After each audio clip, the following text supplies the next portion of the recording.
Hey, everybody. Welcome to another episode of the Mile High Game Guys Board Gaming Podcast. I'm your host, Adrian. I'm Zach. And I'm Jeff. And we're back after an extended hiatus. Yeah, not exactly a month, but almost. It might be a month since we recorded. It was the 6th, and it's the 3rd. So. Okay. I knew the episode came out on the 7th, but I figured, 4 days from recording to episode release isn't out of the line. How dare you, sir? So for those of you who don't remember what we do here, we're a board gaming podcast. We talk about board games. Yep. March was a month. It was a month. What happened? Yeah. Your work schedule continued to be your work schedule. My work schedule continues to be the worst thing in my life. Yep. By a not insurmountable margin, or a not insignificant margin. It is insurmountable. There is nothing else in my life that could possibly be worse than my work schedule right now. Yeah. Like Megan could leave me. It's a lot harder now. It is a lot harder now. It is ostensibly a bit now harder you got to get now. the courts involved. You got to pay lawyers. Well, and especially since Colorado is one of those states where, like, you can accidentally end up married if you just say you're married and then act like you're married. Like common law or whatever. Yeah. Like you can fall into Colorado common law real quick and easy. It's not hard. Yeah.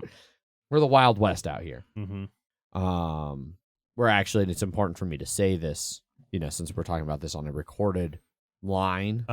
There's evidence we are not married, actually. Because for prenuptial reasons, we are not legally married. We are not common law married. We do not in any way consider ourselves to be married for legal reasons. Okay. Because you have to, according to the attorneys, which I mean, maybe they are just blood-sucking leeches who want more and more of our money. You need to sign your prenup 30 to 45 days before the date of your wedding. Okay. Otherwise, it is less legally enforceable. Gotcha. So for a variety of legal reasons, we are not married. We are explicitly not living as though we are married. Ignore the wedding ring on my finger. Yeah. It's just a ring.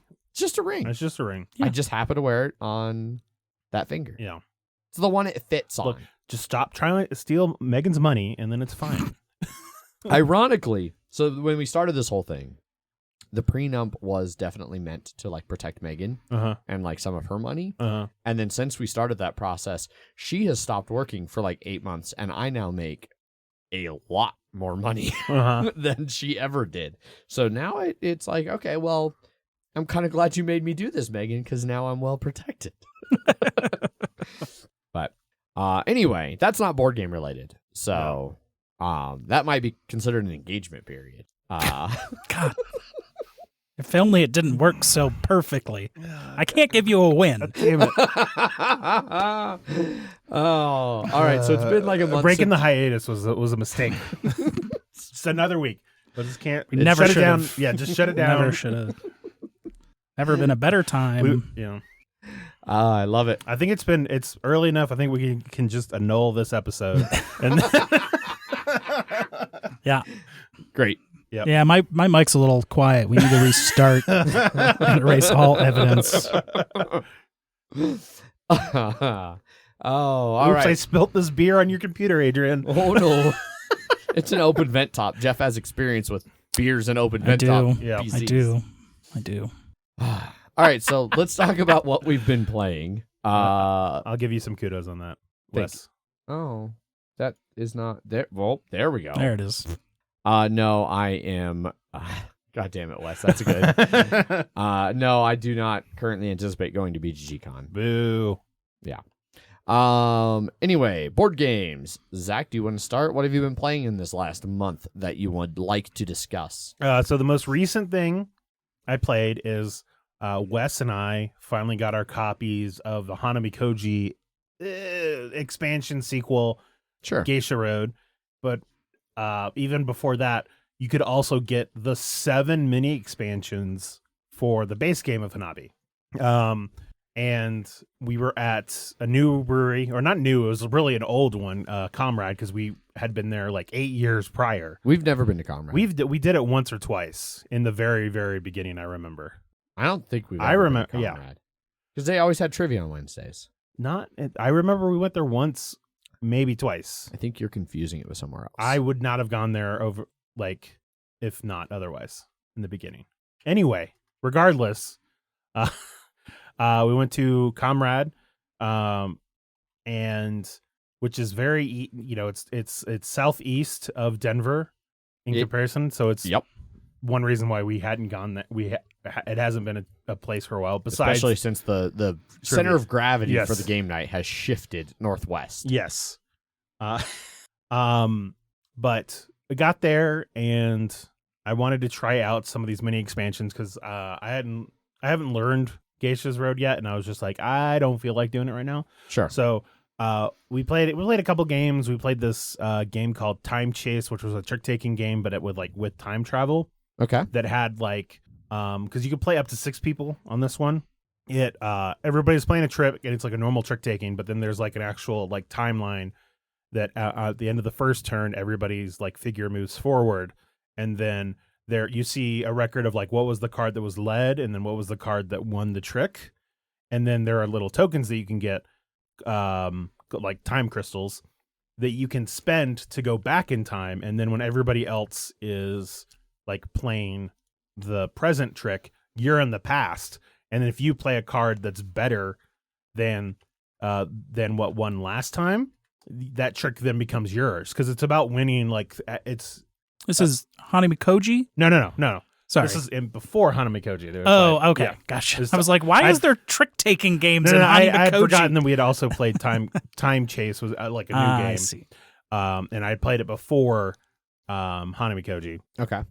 But the point of this game is to have 3, because there's you start with 10 cards, and so it's 10 rounds. Each round is you playing a card.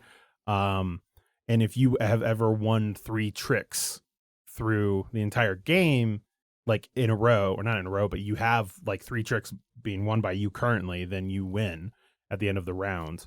But people can go back in time to prior rounds and win tricks from you, or you can even go all the way back to the beginning and change what Trump was. What? Yeah, it's not retroactive, so you don't have to be okay, this is Trump, so now let's see how this thing is playing. But it's always just I changed Trump to, instead of the blue, it's gray now. So then in the future, if you play gray, it's Trump instead of whatever. One. But you can still go back. But with that, you can then go back in time to a previous trick and be well, gray won this one because it was Trump last time. Now I'm going to play actual Trump and win it over you this time. Because it's, if you take the trick from somebody in the past, it becomes your trick that you won. Sure. So you have sounds tokens. Like my kind of trick taking game. I really like how Wes just commented, I was there and I got confused. Yeah. And we even played the easier version of it, it seems. Okay. Because this one is, after you go back in time, then everybody goes to the present. Sure. I think that there is a point in time where it's you can go, you either go into the past and you sort of stay there and you have to pay to go back to the future, or you can go to the future. Maybe, I'm not sure yet, because we didn't go that far. But it's a trick taking game with a time traveling aspect of it that was interesting. Okay. So after that, though, we played it. Wes and I peeled off and we started trying out some of the mini expansions for Hanamikoji. So the mini expansions are really just the 4. It replaces the 4 action tokens, right? So in the base action token, or the base game, each person has 4 action tokens that represents the 4 actions you can do in the game, and it represents 1, 2, 3, or 4 cards that you're doing on a turn. And then by the end of your 4th action, all of your cards will have left your hand, right? So each of these mini expansions just changes what those actions are. So base game, it's I take 1 card from my hand, I put it face down. I'm going to score this one at the end of the round. Next one is 2 cards. I discard them. They don't count for scoring. 3, I put 3 cards out. My opponent chooses 1, takes it, and I get the other 2. And then I put 4 cards down in 2 stacks. So 2 stacks of 2 cards. My opponent takes one of the stacks, and then I get the other stack. That's the base game. This one, we played one that I'm not going to remember the exact set, because it's 7 different sets. We did 3 different sets when we played, but some of the things, but it's each set is a different color. So it's we're going to play with the blue ones. Okay. And the blue ones have a unique set of 4. I'm going to play with the red ones, the same sort of thing. Like they're different 4, but it's a unique set of 4 for those. Okay. So it could be like, I put one card face down and I give it to you. You don't know what it is, but then you're going to score this card at the end of the game. I take 2 cards from my hand. I put them on the bottom of the deck, and then I draw 2 cards from the top of the deck, and I put them off to the side, and I score those at the end of the game. Oh. I put 3 cards out. You take 2, and I get 1. So you get to choose 2 of them, and instead of so you choose 2 of them, and I only get 1. And then another one was like 4. Is I put 4 cards out. You choose 2 of those cards to discard, so they just are out of the game, and then I keep the other 2 cards. Oh damn! So there are a lot more varied actions in these, and they really play with what you're trying to do in the game, because a lot of them were like, okay, the vast majority of actions are going to be decided by your opponent, so you need to try and anticipate how they're going to be handling these cards. Sure. Or the one about putting 2 cards at the bottom of the deck, depending on which order you do it, because there's no longer a card off onto the, discarded off to the side. That's just part of the deck. And then there's just 1 card left at the end of the round. Okay. But because of that, like if you put 2 cards underneath that, you're going to see one of the cards you put back under there. So you get to put the order, you choose the order so you can choose like what card you're going to get or your opponent, depending on the timing of putting those cards down. So I really think they just really help. That's already like my favorite probably 2-player game, and I think this just added a lot of extra variety on it. So cool. Yeah, I look forward to playing it sometime because I've always liked Hanamikoji. Yeah. And I have the promo art for the new set. Looks really nice. I really like the art that they have for the 7 geishas. I will say though, the new cards that they give you, they have black bars on the side of them that like the main image in the center of the card like pops out of, but it just feels. Some would call it a frame break. Yeah. It's sort of frame break, but it's still. Jeff's been playing way too much Marvel Snap. Correct. I do appreciate the full card art, or the full card having art on it versus just that frame break aspect of it. So, speaking of full card art, mm-hmm. Have you seen this Magic the Gathering Lord of the Rings bullshit? I did, yes. No, I have not. Oh, actually. boy. So, you know how there's like the one ring? Yeah. Sure. There's going to be a 1-of-1 special art version of the One Ring. What? Yeah. It's all in just the black speech. There's no like, it's all in that Elven. Gotcha. Black speech, Mordor, whatever text. And that's the whole like card art. That is and it's crazy. like a full art card. And it's going to be 1-of-1.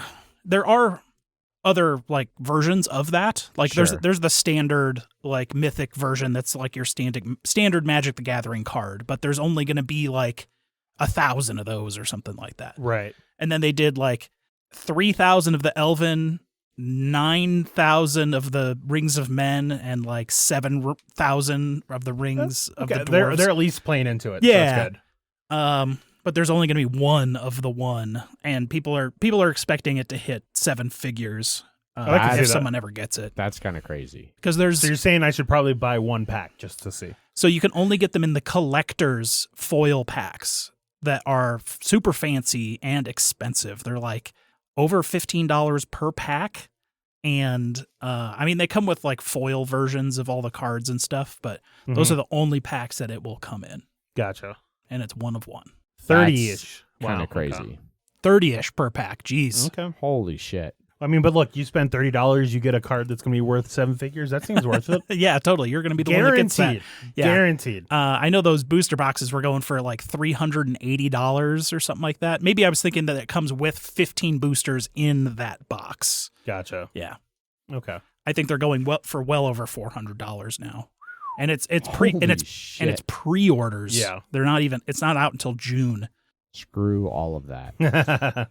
There's commander decks that are in there that are Lord of the Rings themed, which I thought was cool. I saw some of the art on it. It looked good. Yeah. They have a black Aragorn. Yeah, I saw that. Yeah. Okay. Yeah. Art looks good, and then unsurprisingly, some shitty people got mad. Yes, some shitty people got shitty mad people because get mad all the because Magic the Gathering Aragorn is black. I hate the world. Yeah. So what have you been playing, Adrian? Was that all that you I mean, for with? right now, Jeff may bring up the other thing, but I don't know. I'll leave it to him. Yes. So yeah. Okay. So I've played a few things. Played a lot more than a few things, but there's only a few I'm going to talk about. Don't forget Blood on Clocktower. Yeah. I did forget that. So we can talk about that at the very end because that's all three of us, I think. Jeff hasn't played But for the first game. Yeah, so Jeff's in at least one of them. Oh, you were in the first game. That's right. Yeah. All right. So I will talk about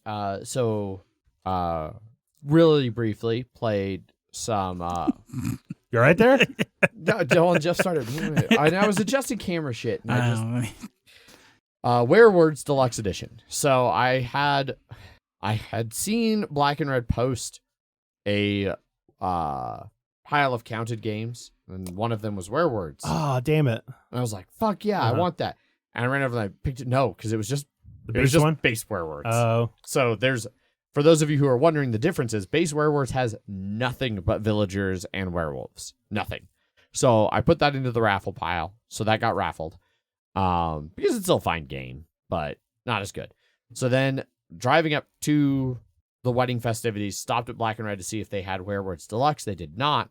Jumped on Amazon, was able to next day deliver it for like an extra $2 for what I still considered a reasonable price because Megan was leaving the day after me to come up. So I told her, I was like, all right, Megan, we're getting a package by 11 a.m. Like, make sure you bring it. It's Werewords. Perfect. So we didn't get to play it. I had hoped to do like a big one with like all of the family. That didn't end up happening. Time is a fickle bitch, especially when you're trying to do wedding things. However, the last night we were staying in Steamboat, Megan and I, it was me and Megan and her mom and her sister and her brother and her brother's girlfriend. So like the six of us were staying in an Airbnb last night in Steamboat. And so they all love board games. So we decided to play some Werewords Deluxe. So taught them the game. Teach was not maybe the best, but got through it. They figured it out. And it's one of those. Have you played 20 questions? Yeah, it's going to be 5-minute rounds. You'll figure it out. So we started playing, and it eventually got around to me being the mayor, and I was a werewolf. And the word I chose was kidnap. I don't remember what the other two were. They were all three kind of bullshit. Like, were you playing on hard? We were playing medium because a lot of their family was like. I do have to say the hard words get pretty. The hard words can get obscure. Very hard. Yeah, you gotta be understand how to ask questions too. Yeah. And then also understand that sometimes you just won't know what the word is. Also, when I walked into Odell when you guys were playing that game of Blood on the Clocktower, they were playing the exact same Foo Fighters song, Everlong, that was the clue from the last time that we were there playing Werewords. Oh, that's right. Yeah. So I'd chosen kidnap and was doing really good. I thought they were going to run out the time on it. And so because they'd done like person place thing, like they caught on by that time to that meta thing. And turns out Megan's sister was the seer, and I didn't know this at the time, but eventually like they're trying to figure out, and they're like, is it cause like is it upsetting? And yes, and they get to this point, and Megan goes, "Do you do this thing?" And her sister almost exploded. Like it was all she could do. Like having Megan specifically ask me, like, "Do you do this thing?" And she knows it's kidnap, and I'm like, "No," but she was like, "Yeah, no, we cannot play this if I keep drinking because I will not be able to keep a straight face if when moments like that come up." So, they ended up catching me. Like they never got to kidnap, but they did. They were like, "You got to be the werewolf." I think I don't remember. It was weird. Sometimes werewolves won, and it's Werewords, and there's a lot of alcohol. And it was a busy weekend, but that was a moment that stood out to me. And like her sister kept talking about that, like the entire rest of the night was like, "Oh yeah, it was so funny when Megan asked Adrian, 'Do you do this thing?' And it was kidnapping." How many people was it total? 6.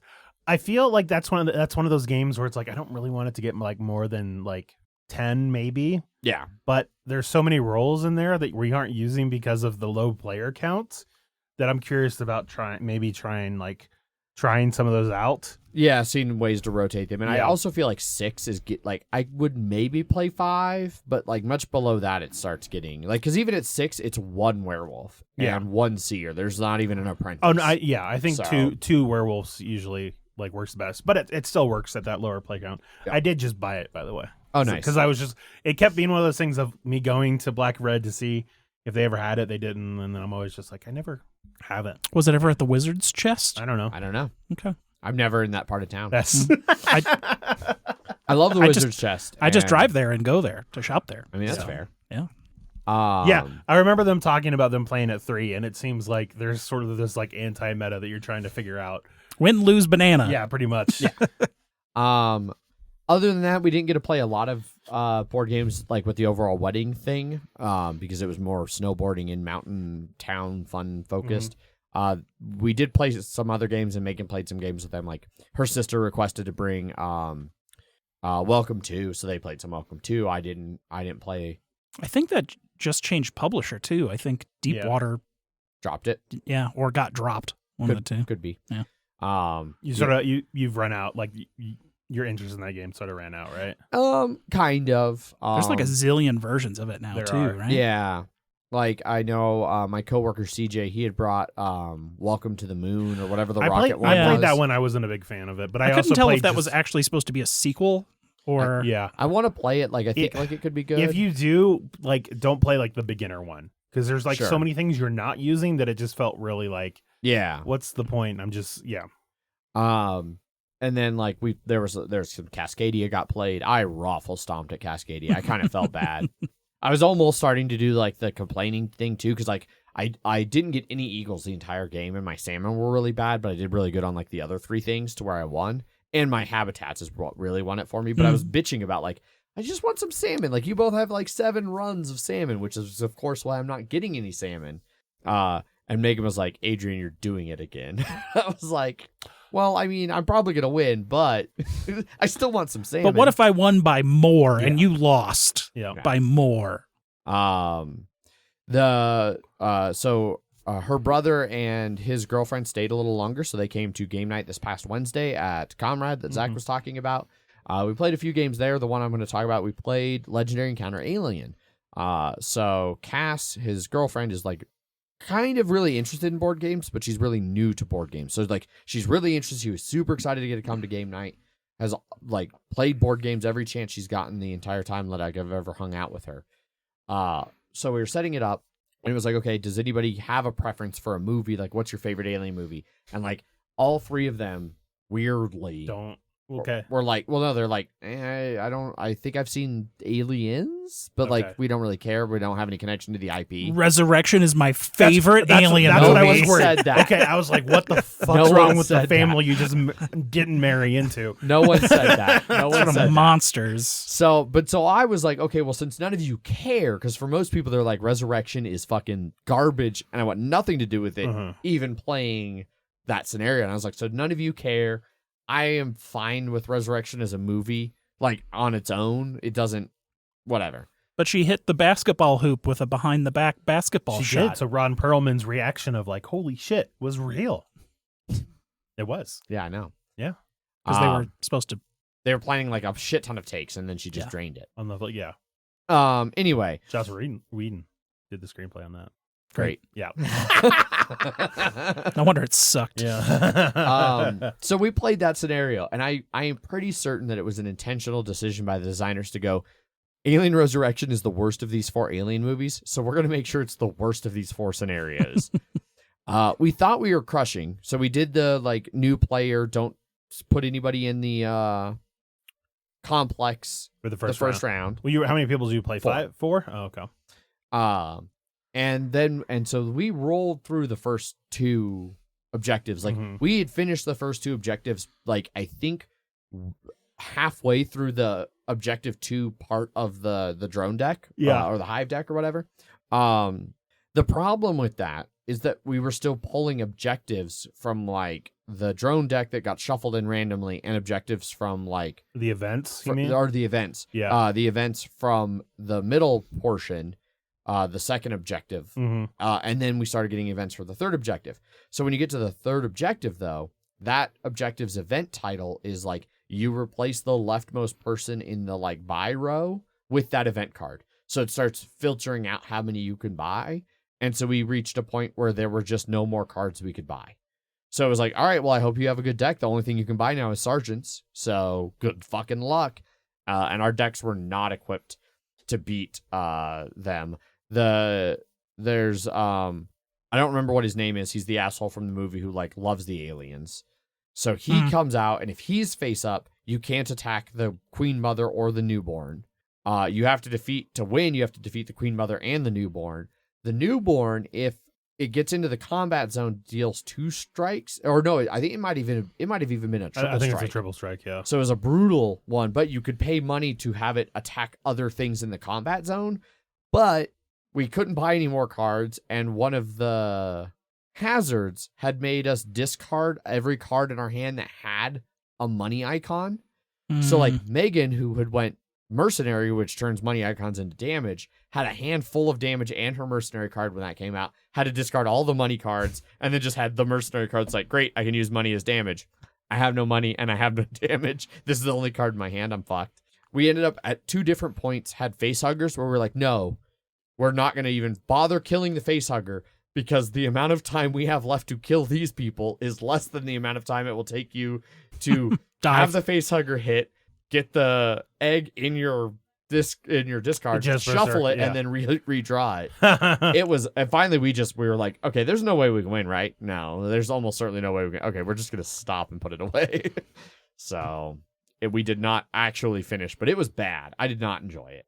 It is easily my least favorite of the 4 scenarios that I have played for Legendary Encounter Alien. Sounds like you just had a bad draw on that. So yeah, and some of it could have went better. I'd maybe play it again if somebody wanted to play that scenario, but it felt noticeably less fun than like Alien or Aliens. Gotcha. Alien 3 is an okay one, as I recall in that one, but that's another one. Not many people want to play it. Everyone loves Alien or Aliens, so those are the scenarios they want to play. I think that's it that I'm gonna talk. I was gonna say Terraforming Mars at the anniversary. That one, I think that was worth talking about. Sure. Yeah. So the anniversary. I played a bunch of shit. Yeah. 3 games, which is a bunch of shit. But we played a Terraforming Mars game at the end. It was me, Zach, Megan, and my coworker CJ. Was there something in particular that you felt you wanted to talk about? Just the fact that I was able to get 44 points just from cards. Yeah. At the end. Oh yeah, you were like Jupiter. Yeah. So tags, right? I had a bunch of I had in my hand to start out with. I had 3 Jupiter tags, including the one. Jesus fuck.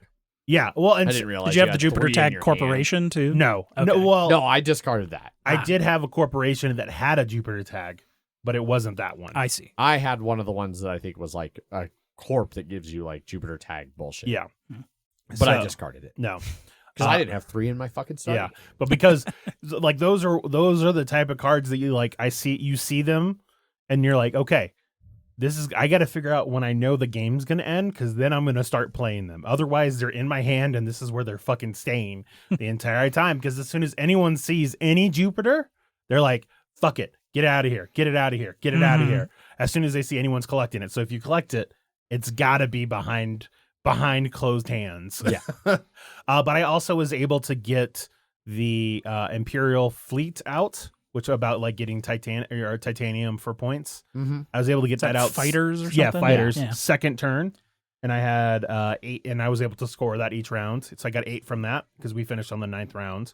I got something out early that was microbes that I got a decent amount of points on. I also had 4 or 5 science, and I had 4 science in my hand to start out with too. Because I remember I bought like 8 of my cards. Yeah, you bought a shit ton. Because I was like, because not only did I have that too, I also had the, like, if you have 6 science tags, you can just spend 6 energy and get 2 points.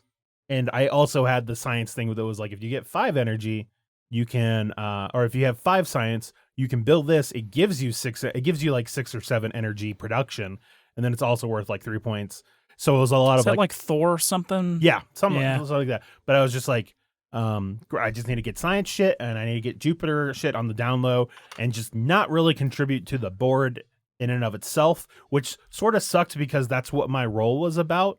It was if I put or my corporation, you were the adjacency. I was adjacency one, which I used a couple times, but I did not use that nearly well enough. But it was just like the cards. There's so much power in the card, and I ended up getting Heart of the cards. I ended up getting like nobody else like focused on I need to talk to CJ about what a piece of shit you are and how he has to viciously hate draft you. Because I think you and I were sitting across from each other. You said you liked that we were sitting across from each other. I thought I did until no one hate drafted you effectively. Was it you that won or Megan that won? Megan won. I got second to last. Yeah, you pulled into second with your fucking 40-point hand. Yeah. So she ended up beating me by like I think 5 points. I think she had like 89. 80 was like 87 or 89. I had 84. Megan did what she always does, and she had the city building corp. So she almost always seems like either gets the city building corp or the plant building corp. Either way, she just dominates board control. Mm-hmm. And she got all 3 of the milestones. Yeah. She got all 3 of the milestones. All 3 of the milestones. I couldn't fucking believe it. Yeah. I was furious. Well, it was also one of those things of like, there was one of those I could have gotten had I realized it. So I'll blame me losing entirely on that. I'm okay with that. Because it was a 5-point swing right there. Mm-hmm. But she got all of those, and then every single one of the awards, because I forget which side of Mars we were playing on. I was like, I do not care. Front, back, or bottom, right? Yeah. Well, so no, we were yeah. It was because it was the expansion board, and it was the one that doesn't have the polar cap on the bottom. So it was the backside of it. So it's the backside of it. There was I think is Hellas? Helios? Because it's Hellas or Elysium. Hellas. Oh yeah. Hellas, I think. But all of the awards, I was just like, I don't care about any of these whatsoever. So I didn't fund any of them. I funded one, I think, and I won it, but it was one of those, like, I got it for 5, but then the person I was closest to got 2. Yeah. So it was like, well, I guess I got 3 points advantage. I think CJ funded one of them, and I got second from it, so I was like, fucking, I'll take it. I don't care. Yeah, it was really I just remember that entire thing. I was just like, all right, I better get some fucking points from these cards, because that's all I fucking have. Yeah. And boy, did you. Boy, did I. We played, so the other thing from that was, like, end of the first turn, like once everybody hard passed that first round, there were already like 5 or 6 cities on the board. There were so many goddamn cities that came out. I want to say the second to last round, CJ handed me pets. Like he was like, I feel sorry for you, because I think it was because that was one of the things we told him at the start was like, don't ever let him get pets. Yeah. And then also 2 other things. One, like you said, there were so many cities out there, and Megan had just done Demos Down, and I was the only one with enough plants that she nuked all my plants, and I was like, what the fuck? And also, when we were teaching the game, every example that Adrian had for like the worst thing that could happen in this game is if Zach got points from this, and it was always Zach. Yeah, so it's like, you got to do this, because else Zach's gonna get points, and I was like, what the fuck's going on? It was good. Yeah. I did get in the Terraforming Mars card game expansion as well. Oh, the Crisis. It was like the 3 expansions: Crisis, Exploration, and there's one other. Yeah, but it made it more like the base, or more like Terraforming Mars. Yeah, it was a big box too. What did you think? I don't know. I just have gotten it. Oh, you got I thought you meant like I got in a play of. No, I have not played it yet. I was like, you're jumping in line, but I actually want to hear about this. It's relevant. It went to the old place, and the neighbor picked up the box, and I was like, oh, that's good. Yeah. I guess someone hadn't even moved into my old spot until just a few weeks ago. Oh, okay. Jesus. Yeah. And then I tried to swing by before the Odell, and like clearly people were home, and I was knocking on the door, and their doorbell didn't work, and no one came to the door. And I was like, well, I'll go by some other time, I guess. People are weird, man. Yeah. Yeah. Other 2 games I played at the anniversary, which I'm going to talk about now because I kind of had forgotten. I got to play FourEx. Again, was great. Yeah, because I hadn't played it since the first time, way back in the day. You and I played that one at that point. Yeah. Yeah. Was it any better this time? It was so much better. It was great having a group kind of lean into it a little bit. Like it felt like, at least, because I'm trying to remember who I played with. I think it was Mike Jones and Lance. Was he? Lance was part of it, and then I don't remember who the other person was. Somebody who was regular, who I should know, but everybody kind of leaned into it a little bit more. There you go, Angelo. What? Oh, Angelo. Yeah. Kind of leaned into it. And I felt like we did a better job of like manipulating things. It was there was a brief glimmer of hope where I thought I would win. And then Mike Jones did the most masterful, like pump and dump scheme of like boosting one income and then dumping another one.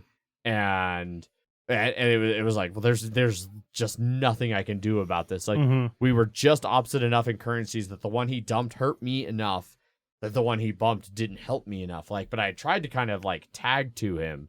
Like I identified that Mike Jones was doing some shenanigans, so I was trying to like ride his coattails. But masterfully done. But I was really glad to get to play that. I didn't plan it. I didn't expect it. I just saw them like talking. I was like, oh shit, FourEx. And it was like, oh, I'm not actually playing anything. Like, yeah, okay, I'll jump in on this. I mean, he had asked me about it, and I was like, I am interested to try it again. But it was like right when my friends were showing up. Sure. So we ended up playing a game of the networks instead. Okay. So. And then my very, very first game of the night was a full like 7 or 8 person, whatever the max player count is, castles between 2 castles. And that one was the main thing that was interesting there was I thought I did a good job balancing my 2 castles, but the person to my right had, I think, 2 of the 3 worst castles. Like they just did a very bad job of castle building. I saw the app. You used the app again, and it worked well. It worked great. So it must have just been that one, like that. Yeah, that table had like weird lines that I think was throwing it off. The app worked great. I did see how and I was just like, oh, that's a bad looking castle. And there was one set like so Megan did perfect where she had like both of her scores were exactly equal. Unfortunately, her exactly equal scores, the person to her left, the one that she scored with him was his lowest, so he got that. So then the tiebreaker for the 2 of them was his other castle, which was higher. But the person to Megan's right, they had the tied for the highest score. But his other one that he built with his wife, which like normally I feel like couples like work together too much and they build that castle too good. It's their other castle that sucks. The husband and wife team, they had the lowest scoring castle of any castle on the board. It's like either like they. I mean, maybe they're just they tried hard not to like overly lean on each other. I mean, maybe they're that couple that just like, I don't care if it's a dump as long as you're there, honey. Maybe it's a castle to me. This leaky, rickety, drafty fucking castle. Yeah. I honestly feel with that game, the more and more I play it, I feel happier if I get 2 castles that are exactly the same versus like having like a good and a bad castle that I end up winning from. Yeah.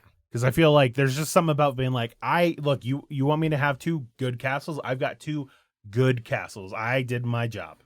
Yeah. As long as I'm vaguely competitive and my castles are close to each other, I'm happy. So, yeah, I mean, maybe they were bossing each other. I don't know. They were on the opposite side of the table for me because it was like full fucking player count. Everybody really liked it though, so it went well. Yeah, I know. I love that game. It's a great one. Yeah. Other than that, the only other thing to talk about that I have is Blood on the Clocktower, but I think we said we'd talk about that last since all 3 of us have played it. So, Jeff, what else have you been playing? Nothing. I haven't played anything. In an entire month? I've only been to the Odell game nights, that Odell game night, where I watched Blood on the Clocktower and Strange game nights. Okay. I mean, you have Midarra, if you want to mention anything about that. What about Midarra? That we played it. Did we play Midarra? Yeah, we played it like a week ago or 2. I assumed you'd been playing other things on weekends and shit. Remember, Paul? I mean, we have Kingdom Death and stuff like that. Yeah. Yeah. Kingdom Death used to have a dedicated segment on this show, and now you're just like, Kingdom Death. Yeah. We did play Midarra. Paul was bitching about the game not being hard enough. It was not that challenging. No, yeah. I mean, I'm not disagreeing with Paul, but it's classic Paul to bitch about it for not.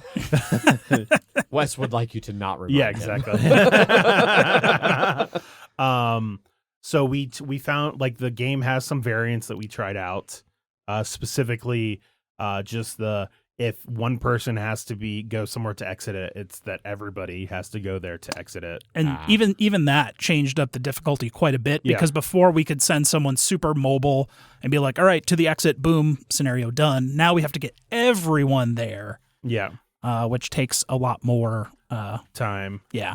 And then also we did, if you attempt to hit them and you fail by more than half of so if their armor's 8 and you roll a 4 or less, you basically have a critical fail and they counter you for free. So they get a free attack on you.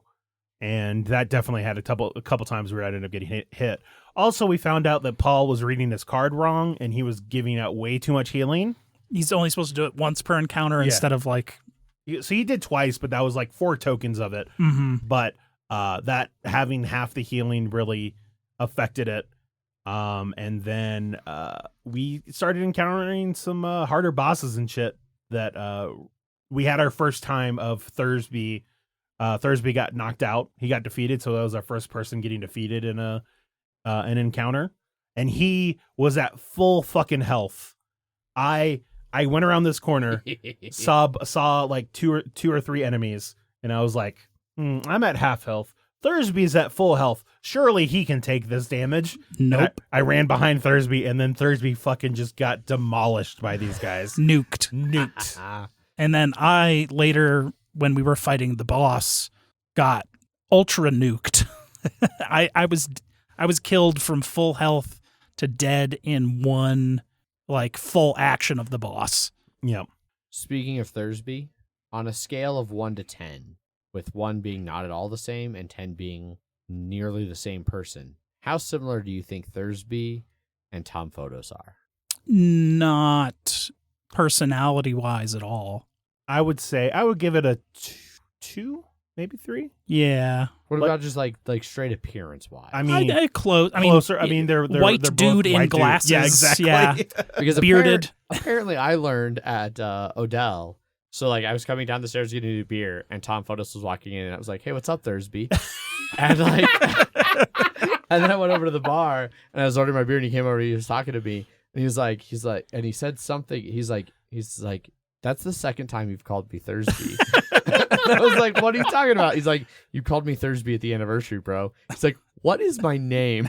I was like, "You're Tom Photos." Yep. And I was like, "I don't know why I've done that twice now." He's like, "The first time I thought you were fucking with me. The second time, I thought you didn't know who I was." Yeah.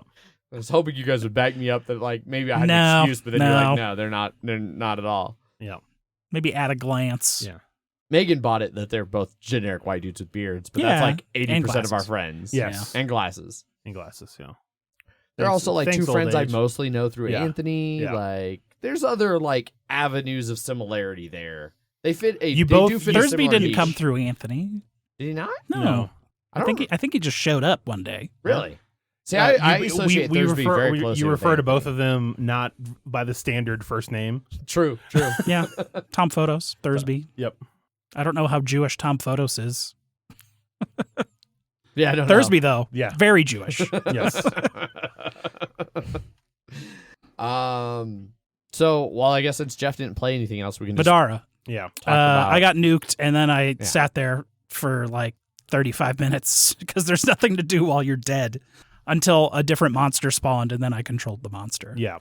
But then we finished chapter 1. And then we hit common. Is Yeah. it common? Common. Grade weapons and stuff, Yep. which is a hefty upgrade. So like right as we finally started getting shit of like, oh shit, this is getting real like decently hard. All right, now we can buy a bunch of weapons. It's going to make it a lot easier. Now here's a bunch of new gear. Nice. So we'll see how it goes. Yeah. But I mean, still enjoying How it. many acts are in the 5? part 1? Okay. And wow. we're on 2. Okay. And we even have those like side quests that aren't even the book and stuff, Exactly. right? Yeah. The bounties or whatever. There was so there's an app for this game where you can actually read out all the narration, and in between the end of chapter 1 and the beginning of chapter 2 to where we could actually do something was about 42 minutes worth of 42 minutes of like narration. that we skipped. We went to the cliff notes, which was still about like 5 to 6 minutes of me reading the cliff notes. Yeah. Basically, there's a symbiote inside you, and there's no way to get it out. Yep. Great. What can go wrong? What could go wrong? And now you have like a fancy ability that gives you like stuff. Yes. Yeah. But we're starting to get a lot more combo shit going on, which is good because that's what the game is all about, and you can get some wacky fucking hijinks. Yeah, because your character sheet itself is not very. You can kind of do whatever the fuck you want. Yeah.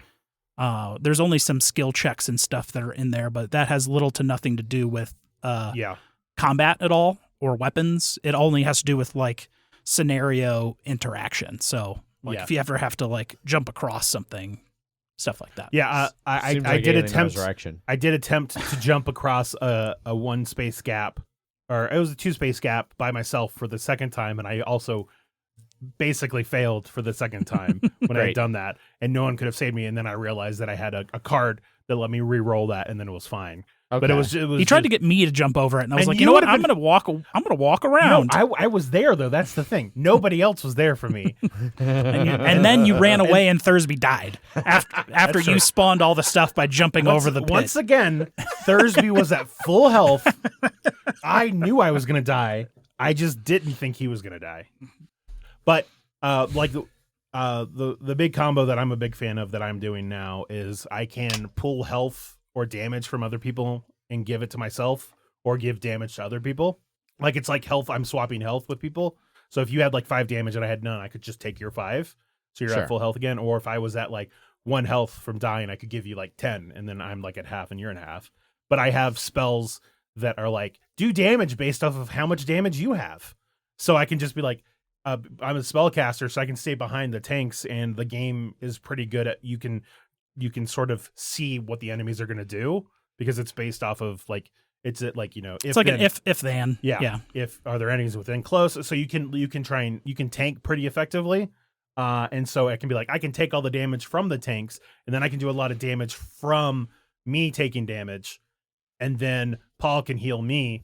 And then I can just keep doing like so. Like we have like some good combos going. A nice little like circular system there. Yes, exactly. Cool. Yeah, and that's fun. I'm the mobility guy. He's the mobility guy. Paul's the tank, and Thursby and healer. And healer. Yeah, Paul's the tank and the healer. Yeah, yeah, sounds accurate. And then Thursby is the ranged nuker, and he can also fly.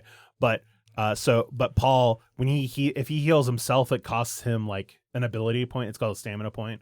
But if he heals somebody else, it doesn't cost anything for him. So it's like, oh, I'll take your damage, Paul, and then you heal me, and then it doesn't cost you anything. So okay, yeah, Midara's so far so good. Yeah, nice. Especially with our difficulty adjustment. Yes, sure. There was one that was also just like increase boss or non-boss damage or non-boss health by 50%, and boss health by 25%, and we didn't do that.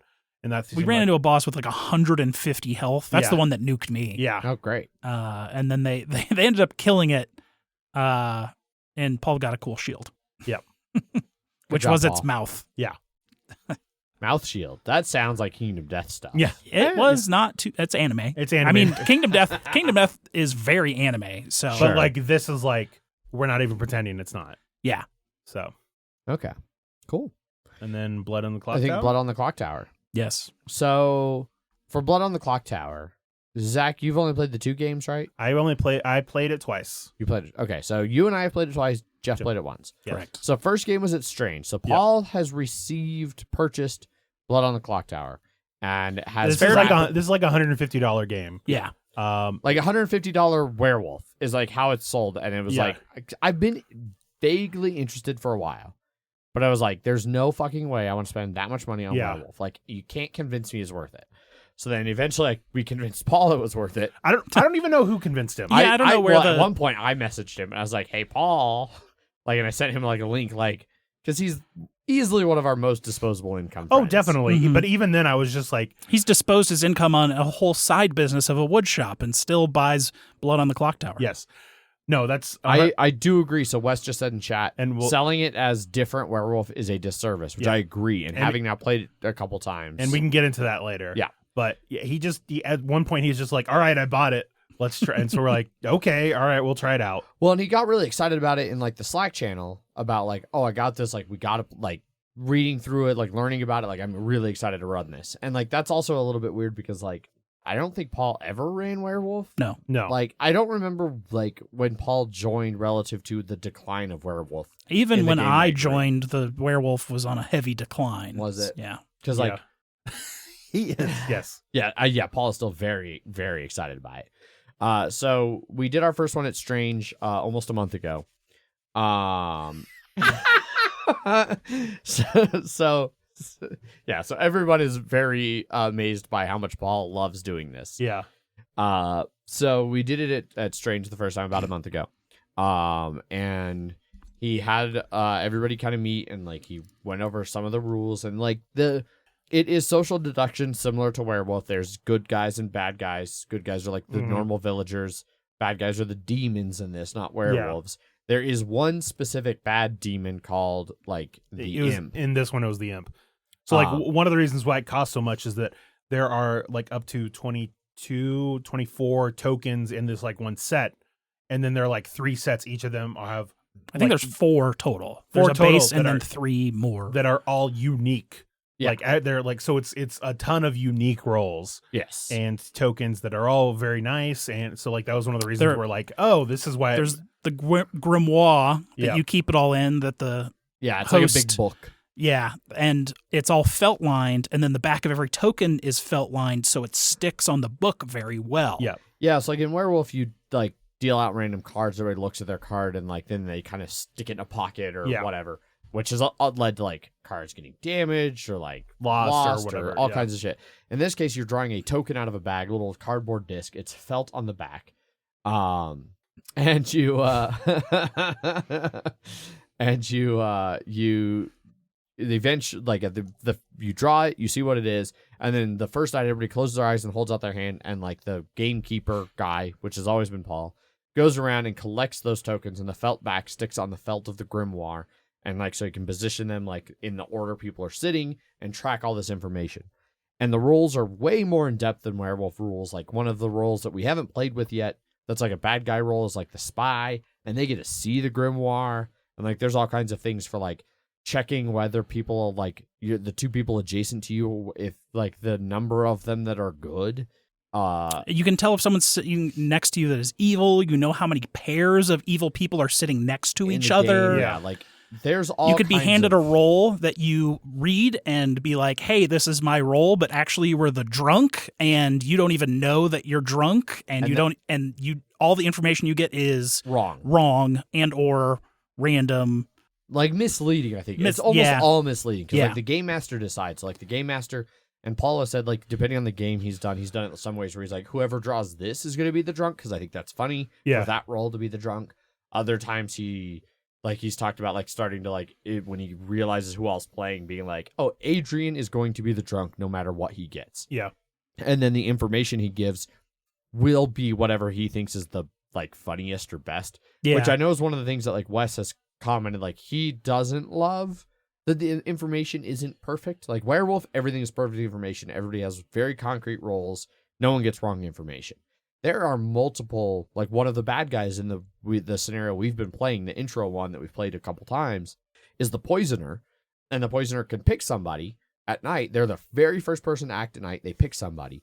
That person is now poisoned, so they act like a drunk for that night/day. So their powers basically don't work. Yeah. So like even somebody who isn't the drunk and normally is getting good information, if the poisoner picks them for a round, all of a sudden that round and that round only, they get bad information. And you've got to like suss all of that out and like figure it out. So the first night that all 3 of us played at Strange, I feel like we really tried to play it like Werewolf. Like there was even he would give breaks like, all right, go discuss. And like I felt like we would just talk about some stuff like near each other, but that's about it. We didn't go like 2 people went off to the corner, and then like I immediately was like, hey guys, what's going on? Like I immediately like butted in in a way to make it like, don't go do this, even though I wasn't necessarily trying to do that. But we played it a lot more like Werewolf. So we were just going off of how people were acting, and it's really because all the Werewolf's perfect information, it's a lot of guesswork, and there's a lot of like, they're acting sus, they must be a werewolf. Not just that too, but you can hide an anonymity, which you can't do in this as much because there are everybody has a role. Yeah, the nights are like, pretty long to start with, and also that's one other thing too, is that in Werewolf you know everything that's in the game before you start. Yeah, theoretically. Like if you were paying attention, and they announce all the things that are happening. So it's like werewolves go do something, and then this person go do something, this person go do something. Whereas this, it's just quiet, so you don't know. Especially in the beginning, it's just Paul tapping you to be like, do your thing. Yeah. So when someone says, "Oh, they're the butcher," or "Hey, oh, they're the whatever other things were named," you don't know if that actually happened or not. So you just have to go based off of what everyone's saying. which we did not really do nearly as well in the beginning. No, like that first game, I was the poisoner, and I was poisoning people, and at one point somebody was recording me about what role I was, and I was like, oh, I'm the fortune teller. That was me. And I was like, oh, well, what information did you get?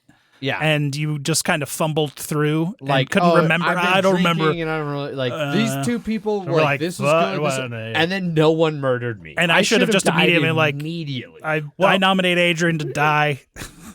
Yeah. It was crazy.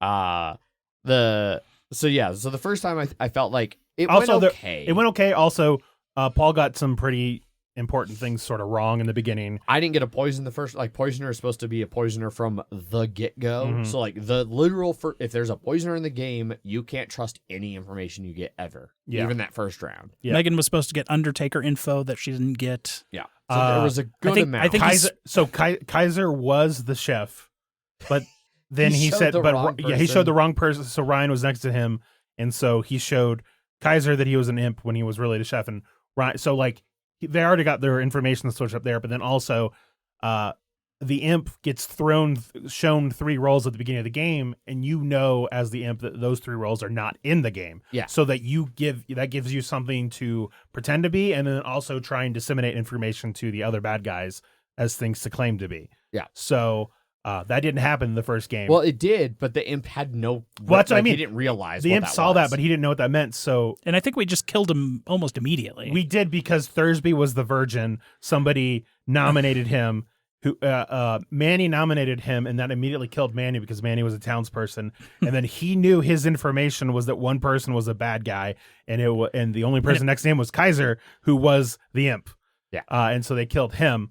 But the imp the nice thing about Blood on the Clocktower is once you're dead, you're still in the game. You can communicate. You don't get to use your powers at night and stuff. Yeah, but you still get one more vote in the game to be able to execute someone. Yeah, and the biggest thing is you can, like in Werewolf, you're not supposed to talk at all. Like once you become a ghost, because you get to see everything. So yeah. And in Blood on the Clocktower as a ghost, you still close your eyes with everybody, so you don't get hidden information. Ghosts are still sleepy boys. They're still sleepy. Ghost got a nap. Yep. Mm-hmm. So especially at night when ghosts are known to be only active during the day. Exactly.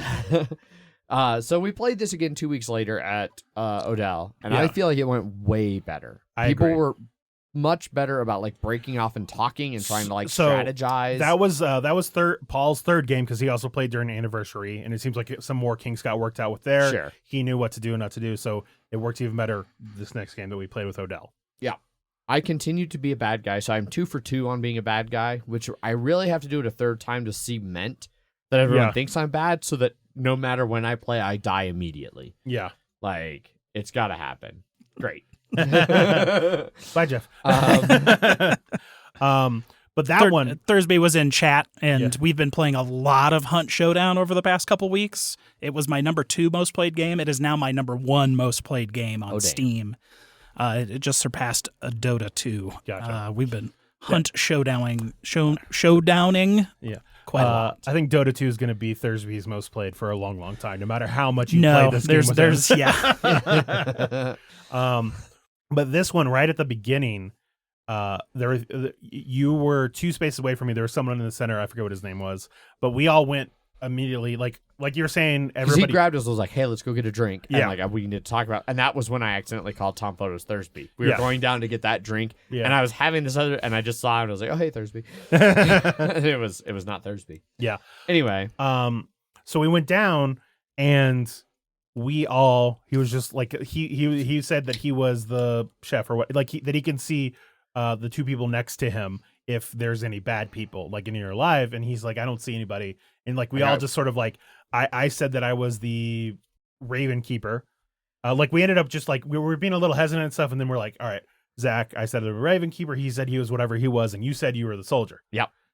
Which you did say you did earlier say that you were a bad guy in this one again. So you lied about being the soldier. Yeah. So the best thing about this was on 2 different occasions in this game, somebody asked me who I was, and I lied. Bald-faced lie. Uh-huh. And both times, I Well, I think I only ever claimed soldier in this one. I don't think I changed my story. And it was the first night. It was the first day. Yeah, like I hadn't talked to any of the other bad guys. And I just got lucky. There was no soldier in the game. Yeah, and I remember the more nobody mentioned it, the more I doubled down. I was like, guys, I'm just a soldier. Yeah, I can't do anything. Yeah, and so as we got closer and closer towards the end, it then came down to like I was just like. Well, we eventually got to the point there was somebody who was claiming to be the virgin, and so Zach and I and this other person who I don't really remember, and it was Wes who was the other person. Well, Wes had gotten involved, but like so it was based around this guy who was saying that we were both good. Yeah, and so like I was like, Zach, I'm trusting you, and Zach was like, Adrian, I'm trusting you. Yeah. So then we were sitting downstairs with Wes in between us. We were talking about like, okay, we've got to find out if and I can't remember if it was Greg or Kyle. It was Greg. We were like, we got to find out if he's actually the virgin. The only way to do that is to accuse him. And we were trying to debate about like how best to do that. And so it was like, well, one of us has to do it. If we die, we know he's telling the truth. And we know that like we're good because only good guys die. Yep. If one of us dies, then he's probably lying. I mean, maybe maybe we're lying, but if one of us dies, then we know he's good. If he doesn't die, then he's lying. There's a chance one of us is lying, but we think it's him. I'm 80, the one saying 80-20. I was just like, I just have at this point, I have to at least believe that Adrian is telling, or like either he's a good guy or a bad guy, but either way, it's my ball's sort of in that court for right now. I didn't think you were the imp, but I was just like, if you're a bad, it is what it is. and even in the moment, Wes was like, I can't tell if you guys are both evil, and this is like the most dramatic like fake out that you're doing. Because it was like 5 minutes. Yeah, it was like a 5-minute talk we had that he's like, if you're both evil, this fuck is you, and this is amazing. he's like, I have no choice but to believe you're both good because there's no way. Oh yeah, I think he said at least one of us was good. Yeah. But turns out one of us was good. Yeah. So we just pulled out. I was just like, and I was the one that offered it. I was like, we'll do Chawazi, and it's just whoever's finger gets chosen is the one that's going to nominate him. And Adrian was just like, all right. Yeah, I got it. Chawazi was my out because Chawazi it was like, well, I didn't volunteer for this. Like I did it willingly. Like I'm part of the team. Yeah, exactly. Like I can't balk. And then it was like, well, he has to be lying. The reason I didn't die isn't because I'm not a villager. The reason I didn't die is because he's not a virgin. Yeah, exactly. And so it was either when that happened, you nominated him and it went through. Then it was like, all right, either he's lying or Adrian's lying. And then we got so close to winning. We fell apart at the end as the bad guys. At the end. At one point, 3 of the final 5 people were the 3 bad guys. Yeah, and that's like, Jeff, you were watching us around that time, and you were just like, okay, the good guys are fucked. Yes, I was like, whoa, it's going bad. Where it fell apart is the bad guys, basically, I never communicate with another bad guy outside of like the initial waking up and seeing who they were. Yep. Everything I did for the bad guy team, I did just on my own in my own little bubble. And like, I think if we had coordinated just a touch more, but I was so paranoid about like anybody seeing me go talk to someone else, especially since we formed ours so early. Yeah. I was like, oh, if I go talk to someone else, they're going to be like, well, that's fucking sus. Yeah, no, I like, it was definitely like, I was watching Adrian a lot just to be like, Adrian, what are you doing over? Like, I was like, we have a close thing, but it's also like, I'm watching you. If you start doing shit. There was the one time towards the end where I like you were like, I was talking to somebody and you started coming. I was like, no, stay. Yeah. And the way you looked at me, I was like, yeah, he's gonna read the wrong thing into that because like the reason I wanted you to stay was different. I was only talking to good guys. Yeah, but then near the end, and also like I was the Ravens keeper, which was if I die, I can point at one person. If I get I'm so glad you didn't die. Yeah, if I die, I can look at one person and then I get to find out what they roll. And then if that's by die at night versus execution. And like, so Paul kept saying like, you should have just like tried to say you're something good so they kill you at night and you find out information. And I was just like, I kept saying it and I felt like it at least a little bit kept me alive because I was being able to find stuff. And then because I only claimed that the entire time, it sort of kept me out of execution stuff too. So I was like, this is let me live. So I'm just going to keep doing it. And then at the end, it was me, Adrian, and I forget what his name was, but the guy who was claiming to be the Slayer. Yeah. And Adrian, like not enough votes passed for Adrian.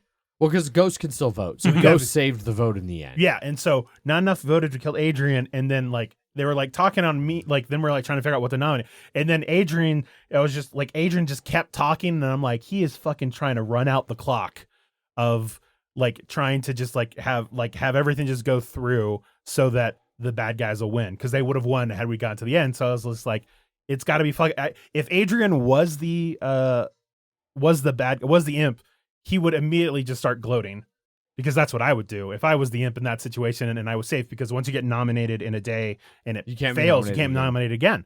So I was like, as soon as that happened, I was like, okay, well, it's got to be the other guy then. So got him and got enough ghosts to vote on it, and then we ended up winning with Adrian and I, the last people alive. Yeah. Surprising. Shockingly, Zach and I lasted to the final 3 too. And what were you, Adrian? I was in this one. I was the Scarlet Woman. Okay. So if the imp had died with 5 people alive, I would have become the imp. Which I was also at one point like trying to steer, like, because I was even throwing shade towards the imp at one point. I was like, I don't know, those 3 on the couch. Like, I don't really know that guy. Like, but I think he seems impish, and it was very much the imp. Yeah. Yeah. I want to play it some more. I definitely like. I'm not as hard into social deduction stuff as I used to be. Like, it's not a game I want to play every night, and it goes longer than Werewords. Yes. So I don't want to play it all the time, but I did really enjoy that last play. Yeah, everybody was a lot more into it, which was good. Yeah.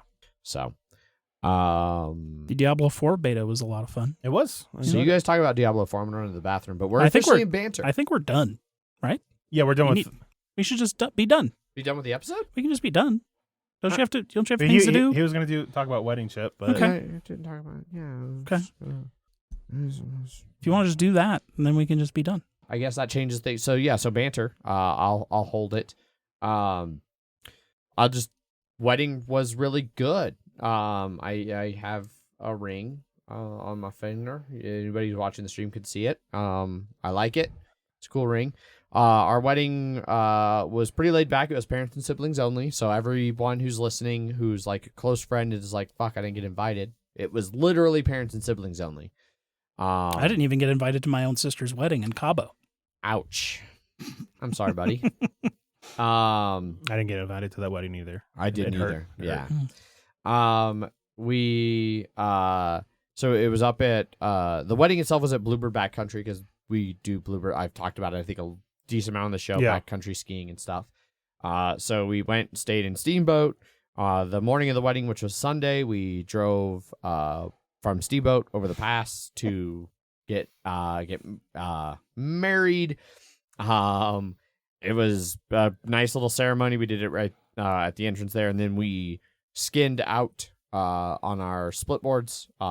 Me in my nice suit, Megan in her dress, skinned the back way up. We had a photographer who's like from the resort group, like taking photos. So we got some really cool photos of like skinning out like through the aspen trees and the snow and everything. And then we got up to the top, and the owners actually like coordinated behind our backs to meet us kind of up there. So they were up there, got some cool photos up at the very top of like one of the bowls. It wasn't like the highest point in the resort, but that was because that hike would have been a bitch to do in like a suit and dress. I'm assuming neither of you guys like wiped out or anything like that. No, we didn't. That's good. We didn't.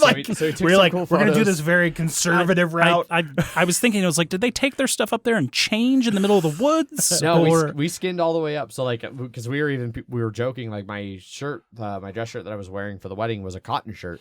I'm like, cotton is like the worst shirt for any kind of like active wear, because like it holds the moisture, and then it like once you stop being active, all that moisture just cools you way the fuck down. Like, so we were laughing about that, and like even at one point on the photos up above, like I was wearing a cotton shirt and I had a vest, and like Megan did this like cute thing where like she draped behind my back, like she was behind me, like draped over me, and got some cool photos. And then he was like, okay, well now reverse, and she was like, but I did it this way so nobody could see how sweaty his back was. And he's like, I can Photoshop that. So then we switched and did it the other way too. So then the owner guy, Jeff, he actually took both of our backpacks that had like all of our extra layers and all of our extra equipment, and he snowboarded down with those. Okay. Like, so he had his backpack and then R2 in his hands as he snowboarded down, which is a badass feat in and of itself. And then we did like essentially in 3 chunks snowboarding down with the photographer. So the photographer went ahead of us, and then we snowboarded to him. And her brother and his girlfriend, Brian and Cass, they were skiing with us, so they skied down, and we met him, and then he was like, okay, well, I'm going to go down to this point, and I want you guys to go to my left, and then, like, you know, that way I can get some good photos, like, because snowboard with our left foot forward. So if we go to he wanted us to go to the right of him, our left, so that he could get like good face shots. So I went first and like I did great, and he got an amazing photo. It's one of my favorite photos that's ever been taken of me. It's super badass. And then Megan comes down and she starts going the opposite side so that her back would be to him. And me and him are both like, go the other way, and she did not paying attention at all. So she still got some cool photos of her, but not as cool. And so then we all kind of collected there, and he's like, okay, I'm going to go down to this other spot down in the trees. He's like, I want to try and get a shot of all 4 of you riding down together. And then Megan and Adrian, especially, like as close as you are comfortable riding to each other, try to come like through these trees. So he rode down and got in position and was like yelled up when he was ready, and we all dropped down. And we got some really cool photos coming through the aspen trees. And Megan and I got like real close. Megan was behind me, and she was like, there was a moment where like you were coming towards me, and she was like, what are you doing? What are you doing? I'm here. We're going to crash. And she's like, oh wait, no, we're supposed to get close. I'm going to trust Adrian is a good enough snowboarder to not crash. And so we got like pretty close as we went through like a pair of trees and got some really cool photos there. And then we took a couple more photos of the base, and then we hauled ass out. And the entire thing, we were supposed to be done and out by 4. We get down to the end of the snowboard run, which is still like 3/4 of a mile from the like main area. And we went in there, and they like had some bacon at their little hut, and some of our family had snowshoed there to meet us. And we were hanging out and like, oh, I don't know, this is nice. And then somebody's like, yeah, it's like 3:40. And I was like, wait, what? Fuck, we still have like almost a mile hike, and we have to pack up all of the shit, get it in the trucks, and then get back to Steamboat by 7 for this like dinner, this nice dinner we have. And so we started back, and luckily we got back, and the 3 people of the entire wedding who did not snowshoe out or skin up, who had stayed behind, packed fucking everything. Oh, that's good. And so the truck and the Subaru and the my mom's Jeep was like fully loaded up, packed, ready to go. It was like, this is like a wedding miracle. Like it's like 5:30, like it's 30 minutes to Steamboat, so everyone's gonna have like barely an hour to like rotate people through showers at Airbnbs, get ready, and get to dinner. Luckily, like only Megan and I and Brian and Cass were really sweaty from like being active. Yeah. So then we made dinner. We had 2 really nice dinners. The night before the wedding, we went to the Laundry, which if you're ever in Steamboat Springs, I cannot recommend either of these places well enough. The Laundry is like a tapas style. They do a lot of like farm to table, really local sourced food. Their meals, they do like small plates and large plates. Small plates are like for 2 people. Large plates are like for 3. We did way more food than they would have recommended for a group of, it ended up being like 11 people. We ordered like 18 people's worth of food. Yeah. And it ended up being like, and several expensive bottles of wine and like liquor drinks at the end. Like I did multiple drinks of port. Like 20-year-old ports at the end. Like we went hard. And like that ended up being like less than $1,000 for that like one meal. Oh wow. Okay. And then the other meal we did was Orem. There's 3 of them. There's one in Steamboat, one in Aspen, one in Vail. Okay. So like the 3 fanciest ski resort towns. Was another fantastic night. It was more expensive, but not like ludicrously so, and the food was so good. So yeah, had a really, really nice time. The family was shockingly drama free. Like we were a little worried because there was like on my side, it was my mom. My brothers did not end up making it. So my mom, my dad, who she divorced like 5 or 6 years ago, my biological dad, Dan, and his wife, Kim, who had not seen my mom in like 30 years. And then on Megan's side, it was her mom, her dad, who have been divorced for like 30 years and haven't seen each other in that entire time. And then her sister, her brother, and her brother's girlfriend. But everybody actually got along like really well together, and like things were really nice. Everybody spoke very highly of the entire thing. And yeah, it was cool. And so now I'm hitched but not hitched. It was fun. Neat. I've posted a few photos in the Slack, so another incentive if you're interested in my personal life, join the Slack channel.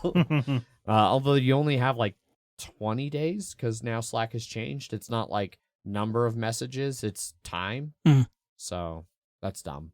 I don't like it. Yeah. It ruined the Dungeon Delvers Slack because I was like 6 people who like, it was really nice to have stuff that was like a year old. Yeah. And then now it's like, no, it's only like 2 months or a month or whatever it is. But Yeah, it was cool. You could pay like $100 a month per user, and it just stays forever. Sure. Yeah, that seems totally feasible. Yep. So, but yeah, it was nice. So I appreciate everybody who has been really patient with us being gone for like a month because of my stupid work schedule and my decision to get married. There may be a chance of that work schedule changing.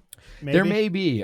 So I'm in the interview process for my boss's job, which would be if I got it, would be like a Monday through Friday, like normal. It'd be like a 7 to 3, not a 9 to 5, but that's literally when I work. Significantly more consistent. Yeah. If I did get it, I think it's pretty unlikely I do, but there's a chance. And if I don't, there's a good chance I might try and find a new job.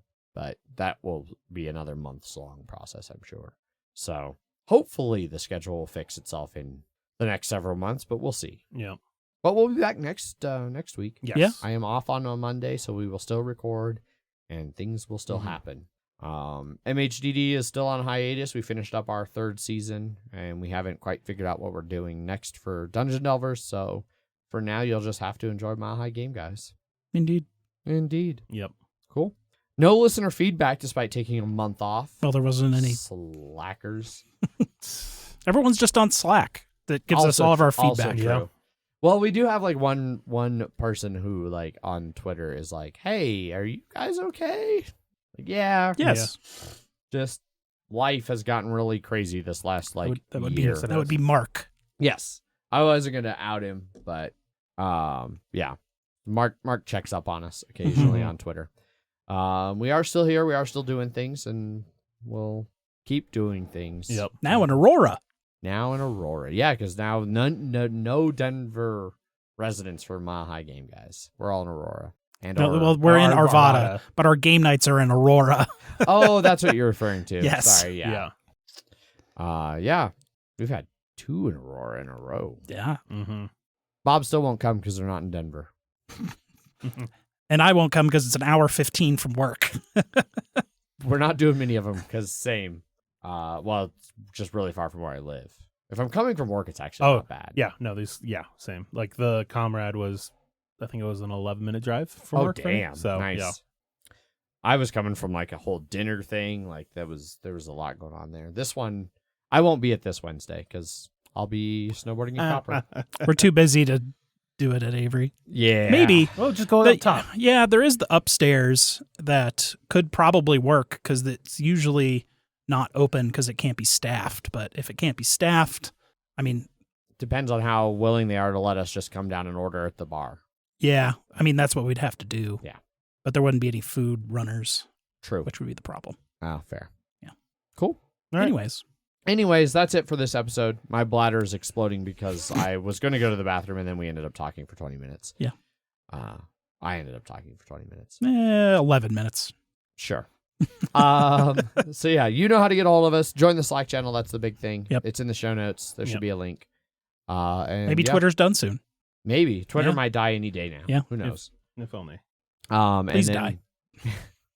And then we will be back next week as well. So you'll get 2 episodes in a row. Yep. It'll be but not the week after miracle. That. So I will be out of town. So. Okay. Maybe Jeff and I will do something. You will also have work on that day. Oh, then never mind. So. See, Jeff knows Zach knows my schedule. You just posted it in Slack. Yeah, you True. do. Yep. True.